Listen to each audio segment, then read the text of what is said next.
Hello, this is Andrew Carter here with the News and Observer live at the Smith Center following the memorial celebration of Dean Smith today. And it should be noted right up top that Dean Smith did not want this building named after him. That was a story that came up time and time again today. We heard from Erskine Bowles, the former UNC president whose dad helped fundraise for the Smith Center, told the story of the one time that he was happy to see Dean Smith lose. It was when Dean Smith lost the battle to name this building after him. Today was a day about coming together, remembering Coach Smith. This is probably a celebration that he would have been uncomfortable with, according to former players who spoke today. 6 players spoke today, including Eric Montross, Phil Ford, Brad Daugherty spoke.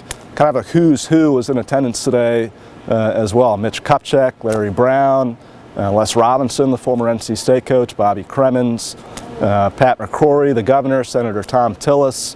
Obviously, Smith's family was in attendance, his widow, 2 of his adult children spoke, which was a nice thing to hear from them, given that the family has been just so private. But this was a ceremony, a beautiful ceremony that, again, Smith probably would have not liked all that much, given that all the attention was on him. I thought that one of his former players, Mickey Bell, who played for Smith back in the 1970s, had a pretty good quote, said, you know, if Coach Smith was here today, he would have been thanking a lot of people. He would have thanked his former players. He would have thanked Bill Guthridge, his longtime assistant coach, who was in attendance today. But today was about coming together and thanking him. And a very poignant moment happened at the end when Roy Williams spoke toward the end of his remarks.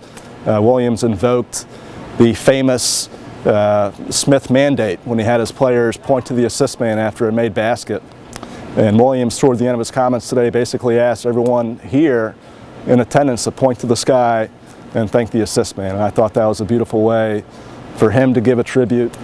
Dean Smith's longtime pastor, Dr. Robert Seymour, gave a very poignant statement, one of many, in which he said, this gathering was not for Dean today, this gathering was for us.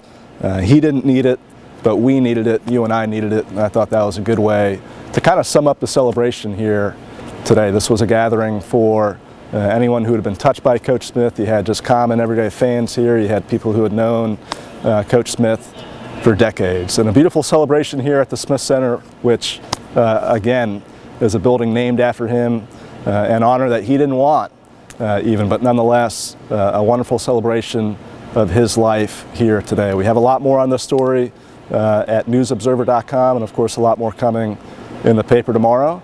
But for the News and Observer, this has been Andrew Carter. Thank you so much for watching.